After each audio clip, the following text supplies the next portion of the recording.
নমস্কার। যারা শত্রুতার খুব পীড়িত অবস্থায় রয়েছে, যারা কি করবেন বুঝতে পারছে না, শত্রুরা আপনাকে প্রচুর দাঙ্ক করছে, খুব কষ্ট দিচ্ছে, কি করবেন?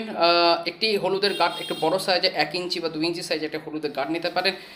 গাঁটটা নেবেন, সেই গাঁটটা শনিবার দিন এক দামে কিনবেন এবং একটি কালো কার কিনবেন এক দামে।